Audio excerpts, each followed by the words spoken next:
Do it yourself. You do it. No, do it yourself. Dude, you do it.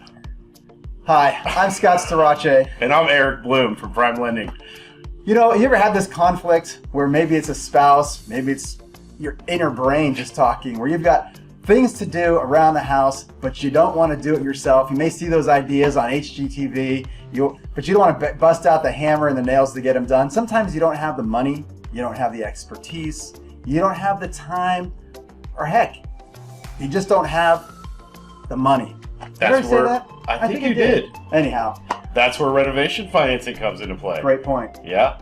So tell us about some of the benefits of renovation financing. Well, what's nice about it is that you get to finance the costs of your renovations. That's the main thing. And we go off of the future value when we do that loan for you. So if you don't have the equity, you can use the future value.